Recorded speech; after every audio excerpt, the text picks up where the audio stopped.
maaasahan mo. Sa lahat ng ating pinagdaanan, sa panahon ng pandemya at kalamidad, tayo ay kumapit pa rin sa isa't isa. At buong tiwala ninyong ipinakita ang inyong suporta sa serbisyo at paglilingkod namin sa paghahatid ng tamang balita at impormasyon, tulong na galing sa aming puso. Kaya naman, sa latest survey ng Kantar at Nielsen, nangunguna ang mga himpilan ng RMN sa buong bansa. RMN, Number 1 sa Luzon, RMN, number 1 sa Visayas, RMN, at number 1 sa Mindanao. radyo ng buong Pilipinas. Buong karangalan ng mga radyoman ng RMN Networks ang maglilingkod sa inyo. Maraming salamat, RMN. Number 1, number 1. Wala nang iba. Radyo mo nationwide. Ito ang DXMY. The Music and News FM station of RMN. Sa Cotabato. 90.9. DXMY. Oras mga kasama sa buong kapuluan, tatak alas 7:44 ng umaga. Tatak RMN. RMN News. Diretso Balitang Cotabato. Headlines. Runner ng droga arestado sa bypass operation sa RH8. Headlines. Wanted person naman na naaresto ng Cotabato City PNP, inilipat na sa Cavite. Headlines. Babae pinagbabaril sa Sultan Kudarat, perang dala nito mula sa ibinentang bahay, tinangay. Headlines. MP o most wanted person naman ng UP-MPS, arestado sa bayan ng Ampatuan. Headlines. Headlines. Bago pinasinungalingan na sinampahan ng reklamo ni ICM magkakuha si dating MPST Minister Iqbal. Headlines. DPWH sa Region 12 at Maguindanao del Norte Provincial Government nagpulong upang talakayin ang rehabilitation ng Simway Bridge. Headlines. Samantala mga kasama MPP ang umaasang mapapalawak pa ang Aspire project sa BARMM. Headlines. MP Suharto Ambolod naman nagbigay ng 2 patrol boats sa PCG. Headlines. Mas pinalapit na serbisyo ng BLTO sa mga motorista sa Maguindanao del Sur. Headlines. At TESDA Region 12 inilunsad ang school-based AI training programs upang lumikha ng mga manggagawang handa sa hinaharap. RMN News. Diretso Balitang Cotabato. Magandang umaga po mga kasama. Ngayon po ay Thursday, June 4, 2026. Sumasa inyo na po ang Diretso Balitang Cotabato. Kami po ang inyong mga magiging tagapaghatid balita, Radyoman Ebs Abang. At Radyoman Julie Mapalaw. RMN News. Diretso Balitang Cotabato. At sa detalye ng mga balita mga kasama, arestado ng Police Station 4 Drug Enforcement Team ang lalaking suspected drug runner matapos kumagat sa bypass operation kahapon alas 2:05 ng hapon sa bahagi ng San Herminihilido Street, Block 7 ND Village, Barangay Rosario 8, Cotabato City. Kinilala ni Police Station 4 Commander Police Captain Eduardo Malikdem ang suspect na si alias Mohalidin, 34 anyos, may asawa, jobless, residente ng Purok, Kabinugit sa Barangay Tamuntakados nitong lungsod. Nakuha sa pag-ingat ng suspek ang isang maliit na pakete na naglalaman ng hinihinalang shabu na may bigat na 0.10 grams na nagkakalaga ng 680 pesos. Nasa lakapsel na ng Istasyon 4 ang suspek at maharap naman sa kasong paglabag sa RA 9165 na isasampahan laban sa kanya. RMN News. Diretso Balitang Cotabato. Mga kasama, ibiniyahin na patungong Cavite ang isang lalaking may standing warrant of arrest makarang ilang buwan o makaran ang ilang buwan nang nakapit sa selda ng Police Station No. 3 dahil sa kasong paglabag sa RA 7610 o rape. Ang akusado mga kasama ay kinilalang si Alan Villanueva Ibanada ay inaresto noon matapos ang mag-issue ang korte ng damputin nito na pirmado ni Presiding Judge Honorable Flores o Flordes Fargas Regional Trial Court Branch 14 Judicial Region. Family Court, Branch 5, Tres Martires City na may petsang May 11, 2026. Kung matatanda ng mga kasama, dinampot si Ibanada noong April 29 ng kasalukuyang taon matapos matunton sa bayan ng Isulan, Sultan Kudarat Province dahil sa kasong panggagahasa na naganap sa lalawigan ng Cavite. Ililipat umano ang sospek sa Cavite BJMP Custodial Facility para sa nakatagdan nitong paglilitis. Walang piyansa na inirekomenda sa akusado kung itinuturing o kung saan itinuturing ng City PNP na National Most Wanted si Iba Nada. RMN News, Diretso Balitang Cotabato.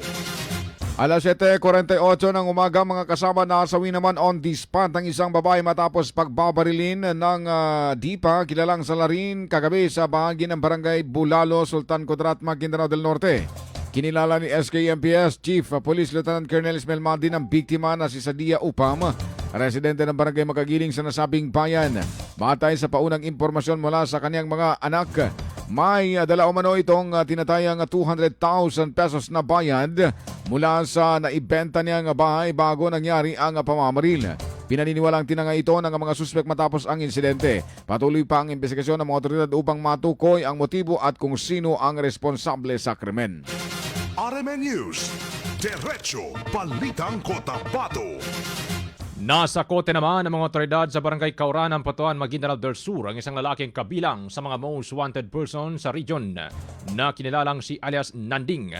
Ayon sa pulisya mga kasama, siya ang top 1 most wanted person sa municipal level ng South UP na kabilang din sa top 10 o top 5 sa provincial level at top 10 naman sa regional level ng Police Regional Office Bar. Isinagawa ang pag-aresto ng tracker team ng South UP Municipal Police Station Katuwang. Ang iba't ibang unit ng pulisya sa bisa ng warrant of arrest na nilabas ng Regional Trial Court Branch 13 noong January 30, 2026. Naharap ang suspect sa kasong rape in relation to RA 7610 o Special Protection of the Children Against Abuse, Exploitation, and Discrimination Act. RMN News, Diretso Balitang Cotabato. Mga kasama, alas 7:49 ng umaga, sa ibang panig ng balita, mariing pinabulaanan ng Bangsamoro Attorney General's Office of Bago na nagsampa ng reklamo sa Office of the Ombudsman. Si Chief Minister Abdul Rauf Magakuha at wala rin siyang paunang kaalaman sa anumang kasong naroon laban kay dating Minister Mohagheric Bal kung may investigasyon man. Ayon sa Bago, kung may isinasagawang investigasyon ng Ombudsman, ito ay isang independenteng proseso na maaaring simulan ng tanggapan moto proprio alinsunod sa konstitusyon o batay sa impormasyon natanggap at mga referral mula sa iba't ibang pinagmumulan kabilang ang mga audit findings ng Commission on Audit o COA. Binigyan din na ang ombudsman ay may sariling mandato at kapangyarihang magsagawa ng mga investigasyon ng malaya at walang impluwensya mula sa alinmang opisyal o tanggapan ng pamahalaan. RMN News, Diretso Balitang Cotabato. Mga kasama, tiniyak naman ng Department of Public Works and Highways o DPWH Region 12 ang agarang pagpapatuloy ng reconstruction ng isinasagawang high-level o reconstruction ng Simway Bridge kasunod ng isinagawang high-level coordination meeting kahapon kay Maguindanao del Norte Governor Dato Toco Mastura. Dito ay tinalakay ang mga pangunahing proyektong pang-infrastruktura kabilang ang pagpapabilis sa rehabilitasyon ng Simway Bridge, pagsasaayos ng mga road approach at pagpapalawak ng ilang pangunahing kalsada sa lalawigan. Ayon sa gobernador mga kasama, mahalagang mapabilis ang implementasyon ng mga proyekto upang mapabuti ang transportasyon at konektibidad sa mga lugar.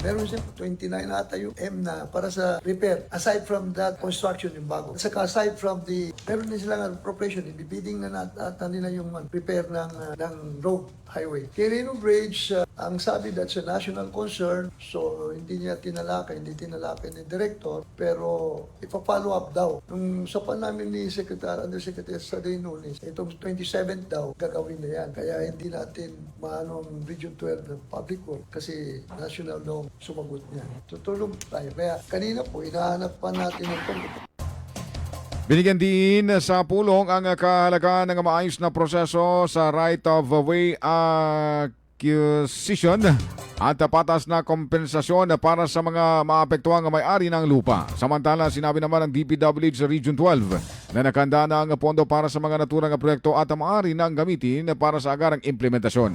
Ani Governor Mastura na kinakailangan ang mga tao nito o ang mga ito na maayos sa lalong madaling panahon para mas maging maunlad ang lalawigan.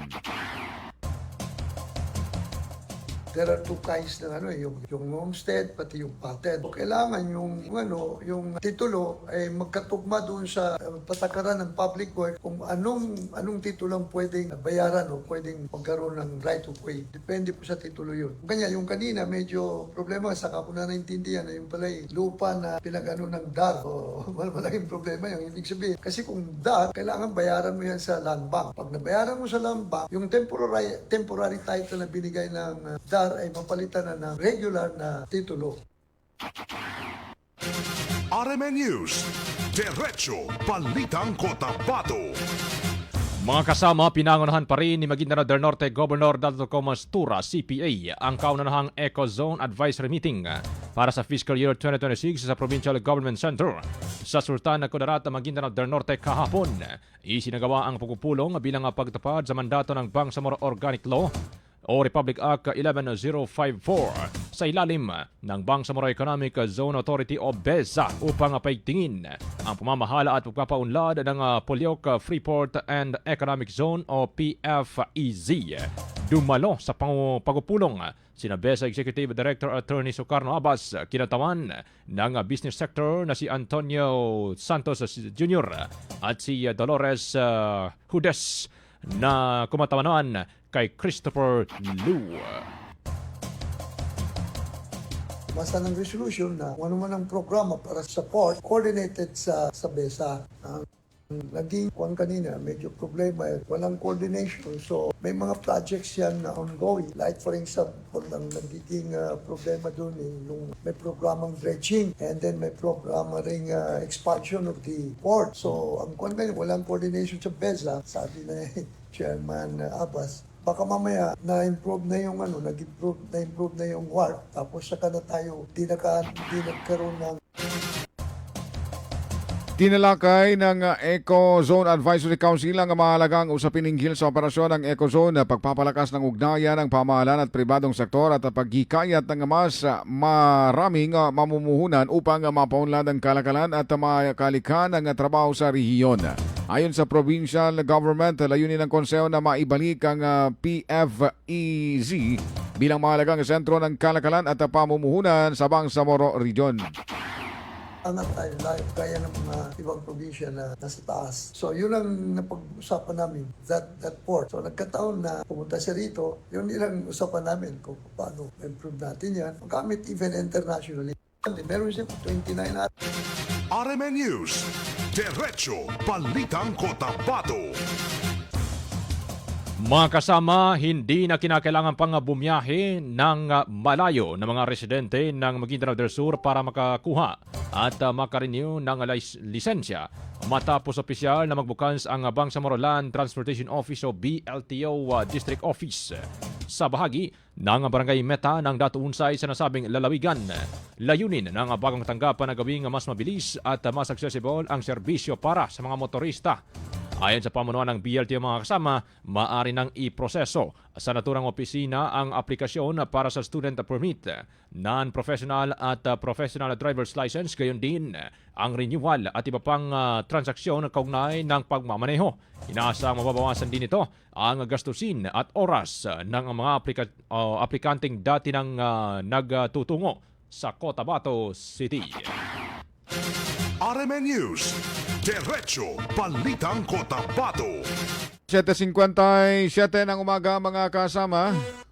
Tatak RMN.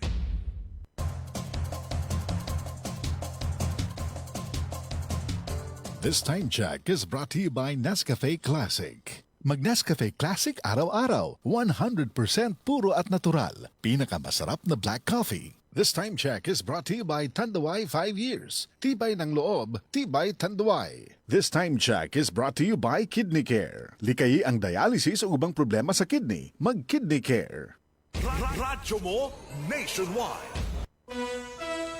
Alas 7:57 ng umaga mga kasama. RMN News. Diretso Balitang Cotabato. Dagdag pa rin sa mga balita mga kasama, ipinayag naman ni Member of Parliament Ramon Piang Sr. ang kanyang pagnanais na mapalawak pa at may patupad sa buong Bangsamoro Autonomous Region ang Assistance for Security, Peace, Integration and Recovery for Advancing Human Security in a BARM o ASPIRE project. Kasabay ng pagdedeklara sa bayan ng UP sa Maguindanao del Norte bilang nasa State of Stable Internal Peace and Security o SIPS o malaya mula sa insurhensya. Anya, mahalagang maabot ng programa ang mas maraming lugar sa riyon upang higit pang mapalakas ang kapayapaan, seguridad at kaunlaran sa mga komunidad na patuloy na nagsisikap makabangon mula sa mga epekto ng sigalot. Bahagi ng pagpapatupad ng proyekto ang pagsusulong ng pagsuko ng small arms and light weapons o SALW. Ayon sa programa, mahalaga ang pagsuko ng maliliit na armas upang mabawasan ang presensya ng mga iligal na sandata at sa mga komunidad na layuning maiwasan ang karahasan at mapalakas ang seguridad sa mga dating conflict-affected areas. Sana itong programa na ito ay ma-replicate pa natin. Hindi lang dito sa UP, sana buong BARM. At maraming salamat doon sa mga tao nandito. RMN News. Diretso Balitang Cotabato. Sa ibang balita mga kasama, nanindigan naman si Moro Islamic Liberation Front Commander Nasrallah Mama alias Commander Stallion na nananatili itong nasa ilalim ng United Bangsamoro Justice Party UBJP taliwas sa mga sinasabi mano na umanib na ito sa Bangsamoro Federalist Party o BFP. Sa kanyang pahayagan noon paman anya ay nanatili sa kanyang puso at isipan ang paninindigan ng kanilang mga magulang na jihad sa ngalan ng Allah sa mismong lugar nito sa Isulan, Sultan Kudarat Province ay wala umanong dahilan para lumihis siya sa lugar kung saan namuhay ang kanyang ama at nasawi sa ngalan din ng Bangsamoro struggle. Sa huli mga kasama, hinimok niya ang lahat na wag mag-alala at magpakalat ng hindi beripikadong impormasyon para hindi magkaroon ng kalituhan sa mga Bangsamoro. Muna pidalo ko sa kanong isaki, ay ganat ka ni ama, pinakakawasa ang Muslim leader siya sa Isulan Sultan Kudarat na inibrin so tamukin sa kinanjihad sa daan na lingayan ni nun sa mapake madalo sa siyama ko na Abubakar.